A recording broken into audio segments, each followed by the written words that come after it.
하시더라고요. 목사님은 이렇게 성도님들 앞에 설 때 떨리지 않냐? 그래서 제가 말씀드렸어요. 저는 설교할 때마다 떨린다고. 근데 그분이 보시기에는 제가 설교할 때 하나도 안 떤다고 얘기를 하시는데, 지금도 저는 얘기하고 있지만 이 속에서는 떨림이 있습니다. 두렵고 떨림으로 이 자리에 서야 되기 때문에 오늘 특별히 복음의 여정은 쉽지 않다. 여러분, 우리가 참 복음으로 사는 삶이 결국 쉽지는 않잖아요. 참 어떻게든 하나님 말씀으로 살아보려고 하는데 우리의 삶이 참 우리의 생각대로 되어지지 않는 그런 모습들이 정말 많은 것 같습니다. 여러분, 특별히 오늘은 이름에 대한 내용을 좀 먼저 다뤄보려고 하는데요. 여러분, 이름은 일종의 브랜드 파워를 갖고 있다고 합니다. 좋은 인생을 산 사람이 있다면 그 이름을 많은 사람들이 자녀의 이름으로 삼는 그런 경우가 과거에 많았습니다. 오늘날도 마찬가지겠지만, 그러나 역사에서 나쁜 행동을 한 사람이 있다면 그 이름은 역사 속에서 사라지는 경우가 있습니다. 한국 역사에서 가장 나쁜 이름 중 하나가 누구일까 한번 찾아봤는데, 여러분, 이완용이라는 사람 들어보셨죠? 그래서 제가 인터넷에 이완용이라는 이 이름을 사용한 사람이 있는지 궁금해서 또 검색해 봤습니다. 그런데 한국에 이완용이라는 국회의원이 있더라고요. 왜 하필 이 이름을 그렇게 지었는지 정말 의아했는데, 자세히 보니까 이완용이 아니라 이완영이더라고요. 이완용이라는 사람이 어떤 사람이었는지 여러분들 잘 알고 계실 겁니다. 대표적으로 을산의학, 기후각서 정미 7조약, 한일 병합조합을 체결하여 을사오족을 포함한 오늘날로 주요 친일파, 매국노로 평가된 그런 사람 아닙니까? 그래서 그런지 그 사람이 죽은 이후부터는 완용이라는 이름을 거의 찾아볼 수 없어요. 저희 큰애삼촌 이름이 최완규거든요. 그러니까 완자를 쓰지만 용자를 쓰는 이런 경우들이 없더라고요. 작년 10월 초에 제가 이전에 있었던 교회 시찰의 서기 목사님한테 카톡이 한 통이 왔었는데요. 그 내용인즉슨 어느 선교사님 후원금에 관한 내용으로 계좌번호를 저에게 묻는 거예요.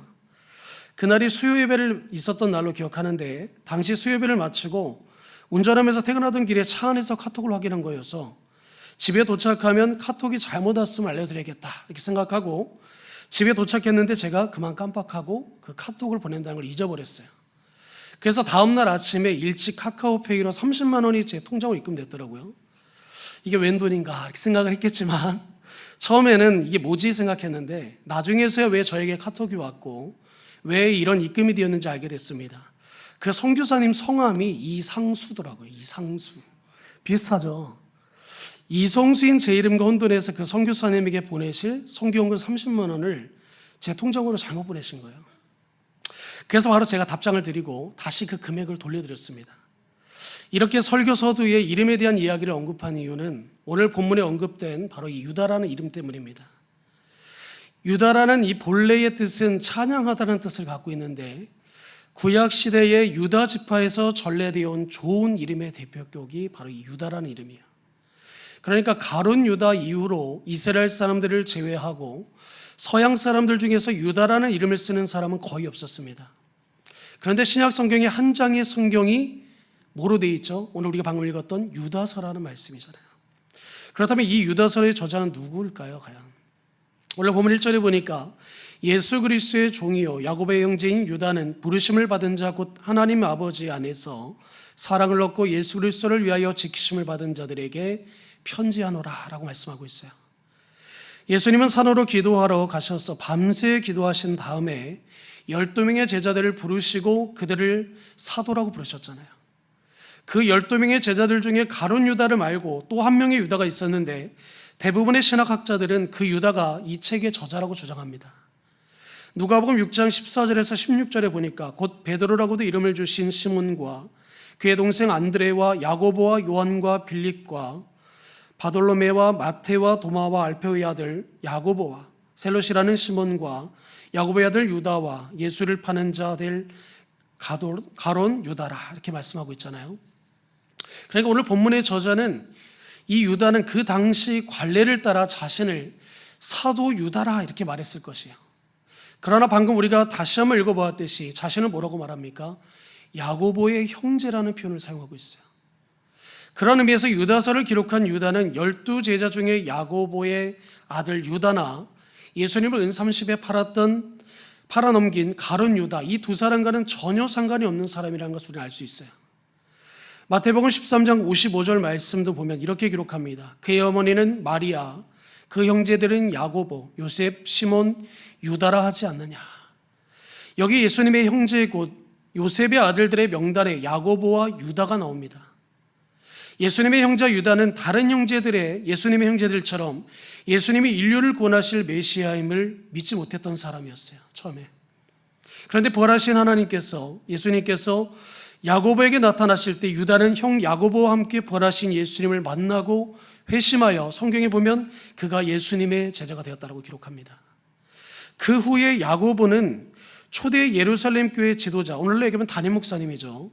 담임 목사가 되었는데 동생 유다는 형 야고보와 함께 교회를 섬기는 것으로 성경은 기록하고 있습니다.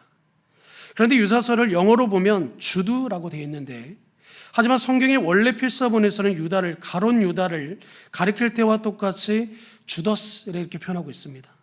그러니까 성경은 스승 예수님을 팔아넘긴 배신자 가론 유다와 구분하기 위해 유다서를 기록한 예수님의 동생 유다를 영어로 주드라고 다르게 표기하고 있습니다.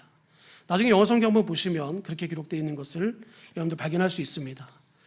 이 주더스 유다라는 것은 히브리식 유다의 번영인데 이것은 이스라엘 지파의 이름이에요. 유다는 1세기 유대에 아주 흔했던 이름이고 예수님의 12제자 중에 2명을 포함해서 신약 성경에 적어도 7명의 유다라는 이름이 나옵니다. 누가복음과 사도행전에 기록한 누가는 예수님의 12제자 중에 가룟 유다가 아닌 유다를 가리켜 야고보의 아들 유다라고 기록했는데 마태복음 10장과 마가복음 3장에서는 야고보의 아들 유다를 대신하여 뭐라고 표현하냐면 다데오라는 표현을 사용하고 있어요.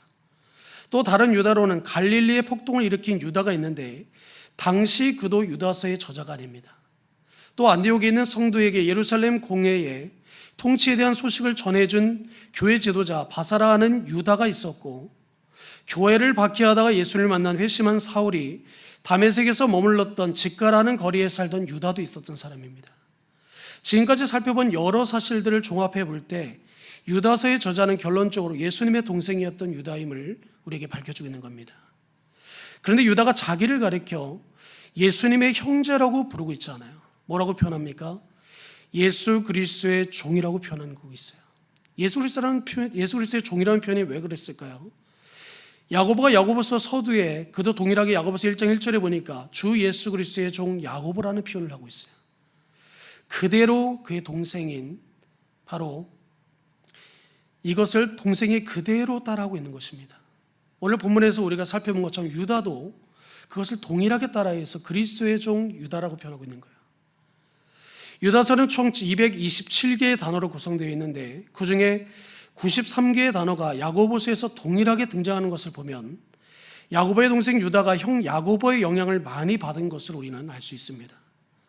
한때 주님을 가까이 두고도 주님의 신성과 메시아 되심을 몰랐다가 나중에서야 마침내 깨닫고 회심하여 예수님의 제자가 된 유다가 오늘 유다서를 통해 우리에게 전하고자 하는 복음의 메시지가 이제 무엇인지 우리가 하나씩 좀 살펴보려고 합니다.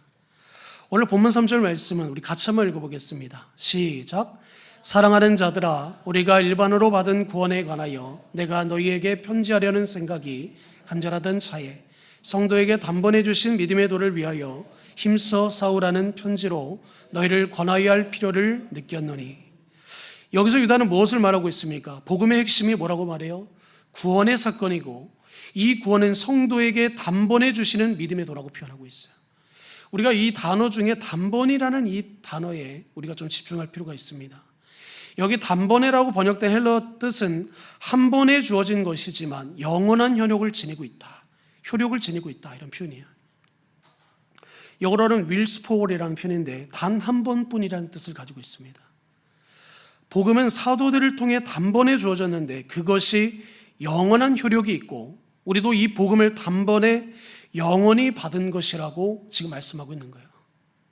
이 단어는 복음의 본질적으로 십자가에서 단번에 이루신 예수님의 속죄 사건에 기초하고 있다는 것을 우리에게 말해주고 있는 것입니다. 베드로전서 3장 18절 말씀에 보니까 이렇게 기록합니다. 그리스도께서도 단번에 죄를 위하여 죽으사 의인으로서 불의한 자를 대신하셨으니 이는 우리를 하나님 앞으로 인도하려 하심이라. 육체로는 죽임을 당하시고 영으로는 살리심을 받으셨다라고 말씀하잖아요. 여기 단번에가 본문 3절에 나오는 단번에와 같은 단어입니다. 그리스도의 십자가의 죽음은 또 죽으시고 또 죽으시는 것으로 반복할 필요 없이 단 한 번의 영원한 속죄로 완성하시는 죽음이라는 것을 우리에게 말해주고 있는 거예요. 속죄를 완성하신 죽음이라는 겁니다. 세상에서 우리가 건강하기 위해 먹는 건강식품들은 다 일시적이잖아요. 그래서 한 번 먹으면 영원한 것이 아니라 먹고 또 먹어줘야 됩니다. 그 효능이 떨어지면 다시 그것들을 우리는 찾아서 사서 구입해서 섭취해야 되잖아요. 구약시대의 제사가 그랬습니다. 일시적인 건강, 일시적인 회복, 일시적인 용납, 일시적인 기쁨에 불과했어요. 그 효력이 떨어지면 제사를 또 하고 또 제사하고 또 제사를 했습니다. 그러나 예수님의 십자가에 자신의 거룩한 몸을 단번에 제물로 드리시는 이 순간부터는 구약시대의 제사장들이 가져왔던 모든 일시적 순간적 은혜는 영원한 은혜로 뒤바뀌었다는 거예요. 이 장엄한 복음의 선포를 히브리서 10장 11절에서 12절 그리고 14절에 이렇게 기록합니다. 좀 길지만 우리 세번역 성경으로 같이 한번 읽어보겠습니다. 시작. 모든 제사장들은 날마다 제단에 서서 직무를 수행하면서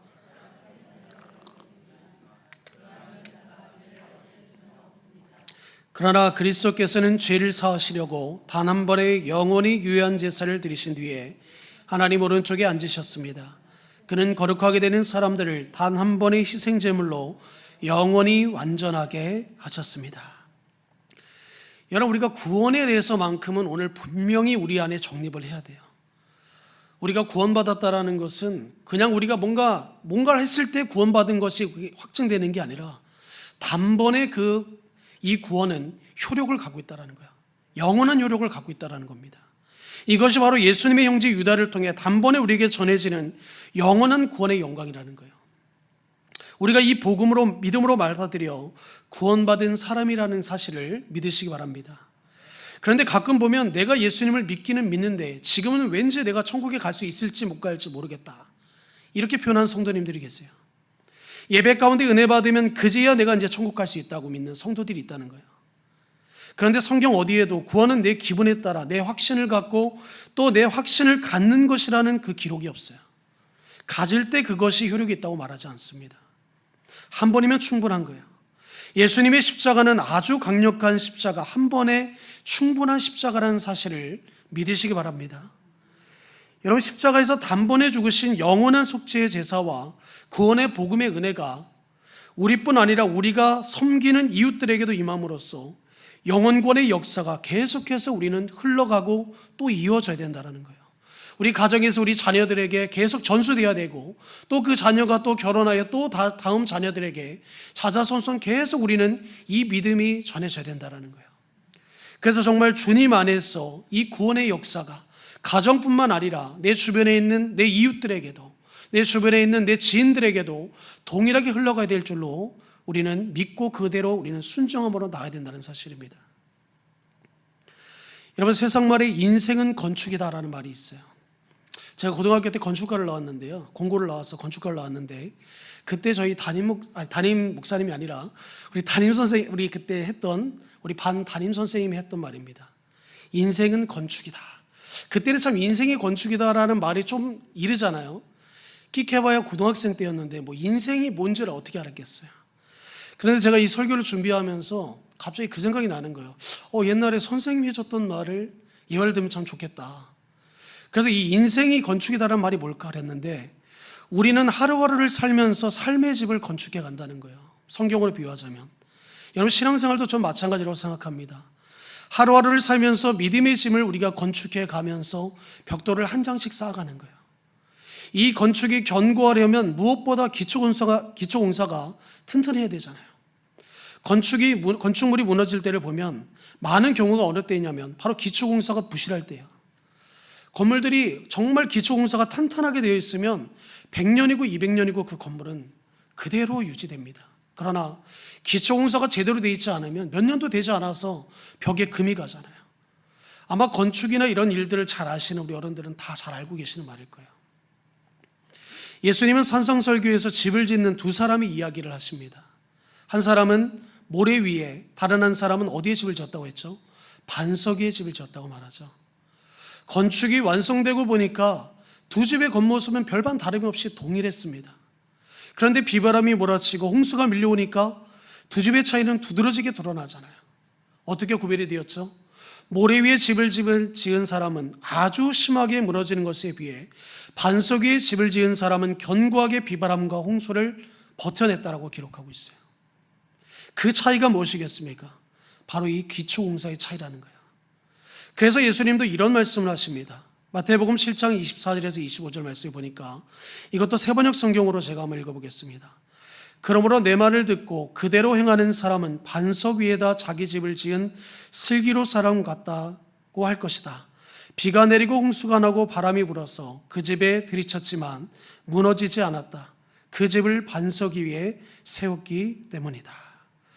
여러분, 이 말씀에서 우리가 유심히 봐야 될 문장이 있어요. 뭐냐면 바로 내 말을 듣고 그대로 행하는 사람. 교회를 오래 다닐수록 말씀을 듣는 것은 너무나 잘해요. 그런데 그러다 보니까 성도들에게 듣는 것은 굉장히 많이 쌓입니다. 아는 게 많아요. 그런데 예수님이 하신 말씀을 유심히 살펴볼 필요가 있는데, 우리가 방금 읽었던 이 세번역 성경에서 마태복음에서 예수님 뭐라고 말합니까? 내 말을 듣는 사람은 반석에 집을 지은 슬기로운 사람이라고 말하고 있잖아요. 뭐라고 말씀하죠?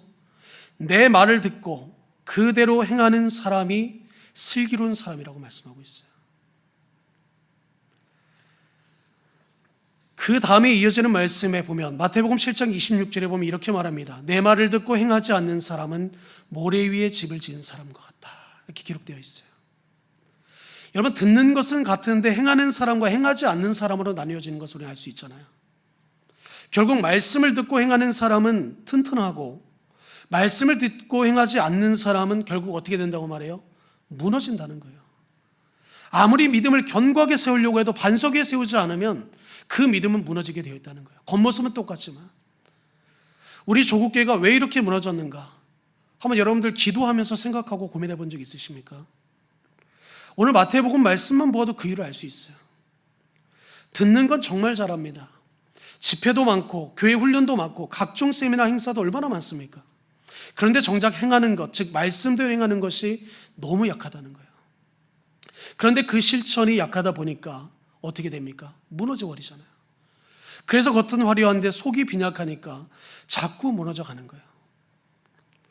오늘 본문에서 유다도 이와 같은 비슷한 권면을 합니다. 오늘 본문 20절과 21절 말씀 우리 같이 한번 읽어보겠습니다. 시작. 사랑하는 자들아, 너희는 너희의 지극히 거룩하신 믿음 위에 자신을 세우며 성령으로 기도하며 하나님의 사랑 안에서 자신을 지키며 영생에 이르도록 우리 주 예수 그리스도의 긍휼을 기다리라. 여기는 지금 밑줄 쳐져 있지 않지만 여기 보니까 거룩한 믿음 위에 자신을 세우며 라고 말씀하고 있잖아요. 20절에 중간절에 보니까 거룩한 믿음 위에 자신을 세우라 이런 말씀이 나오잖아요. 21절 상반절에는 또 뭐라고 말합니까? 하나님의 사랑 안에서 자신을 지키라고 권면하고 있어요. 왜 이 두 가지의 권면을 지금 유다가 지금 성도들에게 하고 있을까요? 그것은 당시 교회 안에 복음을 받아들일 사람들의 믿음의 기초를 흔드는 거짓 교훈이 들어왔다라고 말씀하고 있어요. 오늘 본문 4절 말씀입니다. 이는 가만히 들어온 사람 몇이 있음이라. 그들은 옛적부터 이 판결을 받기로 미리 기록된 자니 경건하지 아니하여 우리 하나님의 은혜를 도리어 방탕한 것으로 바꾸고 홀로 하나이신 주제 곧 우리 주 예수 그리스도를 부인하는 자니라 라고 말씀하잖아요. 예나 지금이나 교회 안에 이단들이 침투하는 것을 보게 됩니다. 본문 4절에 유다는 가만히 들어온 몇 사람, 이 거짓된 교훈을 퍼뜨리고 있고 이들이 그것은 결국 우리를 구원하신 하나님의 은혜를 방탕한 것으로 바꾸고 예수 그리스도를 부인하는 것이라고 강하게 경고하고 있어요. 신학학자들은 이 가만히 들어온 사람들을 초대교회 몰래 잔입한 영지주의자들과 또는 무율법주의자들일 것이라고 추정합니다. 당시 그들은 크게 두 가지 거짓된 가르침을 퍼뜨렸는데 첫 번째가 뭔지 아십니까? 바로 구약의 여호와 하나님과 신약의 예수는 다르다라고 하여서 결론적으로 예수님의 주되심을 부인하게 했습니다. 두 번째는 예수님을 믿고 제사함을 받은 사람은 이제 용서를 받았으므로 그 이후의 삶은 아무렇게나 살아도 괜찮다라고 했어요. 마치 오늘날 이단 구원파와 똑같지 않습니까? 한 번 구원은 영원한 구원이다. 몇 날 며칠 몇 시에 구원 받았으니까 이제 우리가 죄를 져도 우리는 다 용서받았어, 이렇게 말하는 그 박옥수가 주장하는 그 구원파에서 주장하는 거잖아요. 유다는 이런 거짓된 가르침을 용납한다면 결과적으로 그것은 믿음의 거룩한 기초를 파기하는 것이고 멸망으로 가는 길이라고 강력하게 경고하고 있는 거예요. 여러분, 예수님이 우리의 구주가 되신다면 그분이 우리의 삶을 이끌어 가시도록 맡기는 것이 마땅한 것 아닙니까? 근데 우리는 우리의 삶을 하나님께 맡기지 않아요. 내가 어느 정도 관여하고 어느 정도 하나님께 맡기는 거예요. 이제 우리는 예수님을 내 구주로 고백하는 거룩한 믿음 위에서 그리스도의 사랑과 긍휼을 붙들고 매일의 삶을 우리는 살아내야 됩니다. 내가 주장하는 삶이 아니라, 내가 기준이 된 삶이 아니라 내 아이의 시작과 끝도 하나님이 기준이 되어야 돼요. 그 길만이 우리 자신을 거룩한 믿음 위에 견고히 건축하는 길이 될 수 있습니다. 오늘 세번역 성경으로 우리가 방금 읽었던 20절과 21절 말씀 우리 다 같이 한번 읽어보겠습니다. 시작. 그러나 사랑하는 여러분은 가장 거룩한 여러분의 믿음의 터로 삼아서 자기를 건축하고 성령으로 기도하십시오. 하나님의 사랑 안에서 머물려면서 자기를 지키고 영생으로 인도하는 우리 주 예수 그리스도의 자비를 기다리십시오. 여러분, 이 과정을 기독교 교리에서는 성화라고 표현합니다. 복음은 구원받고 천국에 가도록 해주는 것뿐만 아니라 우리를 믿음의 여정 안에서 견고하게 우리의 믿음을 거룩히 세워가도록 예수 그리스도를 닮아가는 여정까지 우리를 도와주시겠다라는 하나님의 기쁜 소식인 거예요. 단거리 경주에서는 여러분 잘 알다시피 처음에는 누가 빠르게 자세를 바로 하고 먼저 출발하느냐가 관건 아닙니까? 그래서 100m 경기를 보면 출발 신호와 동시에 출발하려고 선수들이 굉장히 신경을 곤두세웁니다. 그러다가 너무 긴장한 나머지 실수로 먼저 출발해서 실격을 당하는 경우도 종종 있어요. 그러나 여러분, 마라톤은 어떻습니까? 마라톤과 같은 장거리 경주에서는 그렇게 출발에 신경 쓰는 사람이 단 한 사람도 없어요. 그냥 가볍게 달립니다. 마라톤에서는 출발보다 더 중요한 것이 긴 과정을 통한 인내와 결승점의 골인 아닙니까? 마지막 결승점에 어떻게 도착하느냐가 마라톤의 승부를 내는 거예요. 인생은 짧아 보여도 속성상 장거리 경주라는 표현이 있잖아요. 지금 잘 되고 있다고 해서 계속 우리가 잘 된다는 보장도 없고, 지금 어렵다고 해서 우리가 계속 어려울 것이라고 하는 그런 생각을 가질 필요도 없는 거예요. 끝의 결승점에 승패가 어떻게 되느냐가 중요한 것입니다. 오늘 나의 믿음이 내일의 나의 믿음을 보장해 주지 않아요. 어제 내가 아무리 말씀을 많이 읽고 아무리 말씀을 많이 묵상했어도 오늘 내가 말씀을 읽지 않고 오늘 내가 하나님을 찬양하지 않고 예배하지 않는다면 오늘 나는 예배자가 아닌 거예요. 물론 여러분, 과정도 좋아야 끝도 좋습니다. 그래서 인생의 성패를 말할 때 서양에서 가장 중요하게 여기는 말이 하나 있어요. 바로 피니시 웰이라는 말인데, 잘 완주함이라는 말이잖아요. 유다는 오늘 본문 마지막 대목에서 이 편지를 받는 성도들에게 너희들이 믿음의 경주를 잘 완주하도록 격려하고 그들을 축복해 주는 말씀을 하고 있어요. 우리 24절과 25절 말씀도 우리 같이 한번 읽어보겠습니다. 시작. 능히 너희를 보호하사 거침이 없게 하시고 너희로 그 영광 앞에 흠이 없이 기쁨으로 서게 하시리 곧 우리 구주 홀로 하나이신 하나님께 우리 주 예수 그리스도로 말미암아 영광과 위엄과 권력과 권세가 영원 전부터 이제와 영원토록 있을지어다. 아멘. 우리 성도님들 방금 읽은 말씀에 동의하실 줄로 믿습니다. 마지막 날 주님께서 연약한 우리를 인생길에서 보호해 주셔서 흠이 없도록 우리를 만져주시고 마침내 그 영광 앞에 기쁨으로 서게 해주신다는 것, 이것이야말로 복음의 결정이 아닐까 저는 생각해 봅니다. 저는 이것이 모든 성도들의 최종적인 소망이라고 생각해요. 우리는 지금 이 단번에 받은 영원한 유효성을 갖고 있는 이 구원을 받은 자들이잖아요. 우리의 삶은 분명히 달라져야 되는데 내 힘으로 달라질 수가 없어요. 우리는 어떻게 해서든 하나님을 닮아가려고 합니다. 그러나 우리는 그렇게 되기가 너무나 쉽지 않아요. 기독교 교리에서는 이것을 가리켜 영화라고 표현해요. 물론 이것은 사람의 힘과 노력으로 이루어낸 결과물이 아닙니다. 영화롭게 된다는 것에 대한 주어가 뭐냐면 사람이 아니라 하나님인 거예요. 그 기준이 하나님인 겁니다. 우리를 구원하신 하나님께서 우리를 보호하시고 거침없게 하시고 흠이 없게 하신다는 거예요. 내가 나를 그렇게 만들어가는 게 아니라 하나님이 나를 그렇게 영화로운 사람으로 영화롭게 만들어 가신다는 거예요. 우리의 구원의 시작이 하나님의 은혜였던 것처럼 구원의 완성도 하나님의 은혜로 말미암이라는 것을 믿으시기 바랍니다. 복음은 이 영광스러운 완성의 순간까지를 포함하고 있는 거예요. 이제 우리 구원받았으니까 이제 끝났다 이게 아니라 그 완성이 정말 영광스러운 그 완성의 순간까지 포함하고 있다는 거예요. 그래서 죽음은 우리의 삶의 결산하는 순간입니다.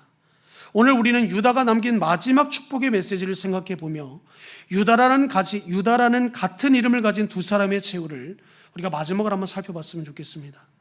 가룟 유다는 유다서의 저자 유다보다 먼저 믿음의 여정을 출발했던 사람 아닙니까? 예수님의 제자였잖아요. 그는 오리지널 12사도 가운데 한 명이었고 예수님의 제자들의 재정을 담당할 만큼 그 당시에 신뢰할 만한 사람이었어요. 사실 최후의 만찬석상에서 너희 중에 하나가 나를 팔 것이다 라고 예수님께서 말씀하셨을 때 그 누구도 가룟 유다를 의심할 사람은 없었을 거예요.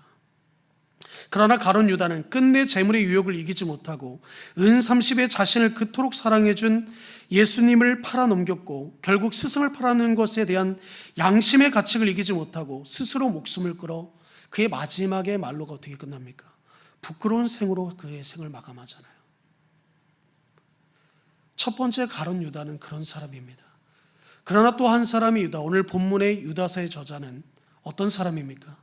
예수님의 형제로서 너무 가까운 거리에서 지켜보던 자기 형님을 메시아로 알아보는 안목은 없었지만 예수님의 부활 사건 이후에 형제 야고보와 함께 회개하고 예수님의 제자가 되었다고 말씀하고 있어요. 사도행전 1장 13절에서 14절에 이렇게 기록합니다. 들어가 그들이 유하는 다락방으로 올라가니 베드로, 요한, 야고보, 안드레와 빌립과 도마와 바돌로메와 마테와 및 알페오의 아들 야고보, 세로신 시몬, 야고보의 아들 유다가 다 거기 있어 여자들과 예수의 어머니 마리아와 예수의 아우들과 더불어 마음을 같이하여 오로지 기도하게 힘쓰더라. 여기 후반절에 보니까 예수의 아우들과 더불어 마음을 같이하여 이 표현 나오잖아요. 사도행전에서도 보면 예수님의 승천 후 마가의 다락방에 함께 기도하던 120명의 제자들 중에 유다서의 저자 유다가 분명히 있었다는 것을 기록하고 있어요. 고린도전서 9장 5절 말씀에 보면 이렇게 말합니다. 우리가 다른 사도들과 주의 형제들과 게바와 같이 믿음의 자매에 대한 아내를 데리고 다닐 권리가 없겠느냐. 여기 말씀에도 보면 주의 형제들이라는 표현이 나오잖아요. 유다도 포함되어 있다는 것이 틀림없습니다. 야고보도 그렇고 유다도 그렇고 자신의 아내와 함께 다니며 복음을 전했다라는 것을 우리에게 보여주고 있는 거예요. 초대교회 전승에 의하면 유다가 메소포타미아 지역에서 전도하던 중에 칼에 맞아 순교할 때 주 예수 그리스도를 찬양하며 숨을 거두었다고 전해집니다. 찬양이란 뜻의 이름처럼 유다는 자기의 이름에 합당한 삶을 살다가 주님의 품으로 돌아갔다는 거예요. 오늘 우리 앞에도 이와 같은 두 갈래길이 있습니다. 먼저 출발해서 믿음의 길을 가다가 탐욕의 눈이 어두워 결국 배교자로 인생을 비참하게 마무리한 가룟 유다의 길이 있고 오늘 유다서 1장 11절에서 말하는 것처럼 그 길이 어떤 길인지를 우리에게 아주 신랄하게 선포하잖아요. 먼저 이 가룟 유다의 길이 어떤 길이었는지를 우리 유다서 1장 11절 말씀 같이 한번 읽어보겠습니다. 시작. 화했을진저 이 사람들이여 가인의 길에 행하였으며 학설을 위하여 발람이 어그러진 길로 몰려갔으며 고라의 폐역을 따라 멸망을 받았도다. 유다의 길이 가인의 길이고 발람의 길이고 고라의 길이며 결국 그 길의 끝은 뭐라고 말합니까? 멸망의 길이라고 말씀하고 있어요. 또 다른 한 길은 믿음의 출발은 늦었지만 예수 그리스도의 종이 되고 신약 성경의 저자가 되며 순교자의 믿음의 바늘에 올랐던 인생의 이 믿음의 인생길을 잘 완주했던 예수님의 동생이었던 유다의 길이 있어요. 오늘 유다서의 말씀은 그 길이 이 땅에서 힘들고 어렵고 고단한 길이었을지를 몰라도 하나님이 보시기에는 영광의 길이었다라는 것을 자랑스럽게 말하고 있는 거예요. 사랑하는 성도 여러분, 오늘 우리가 방금 읽었던 이 말씀처럼 우리의 인생 가운데 믿음의 경주를 끝까지 완주하여 하나님께 칭찬받는 저와 여러분들이 되시기 바랍니다. 우리도 오늘 본문의 유다와 같이 복음의 길을 끝까지 잘 완주해야 돼요. 주님 앞에 서는 날 모두가 칭찬받는 주의 자녀들이 되어야 될 줄로 믿습니다. 그럴 때 우리가 정말 주님이 원하시는 그 삶을 이 땅에서도 살아가고 있는 거예요. 구원받은 자들로서의 삶의 모습을 따라 살아가고 있다고 저는 생각합니다. 오늘 이 말씀을 생각하면서 우리 찬송가 384장 우리 같이 이 시간 찬양하면 좋겠습니다.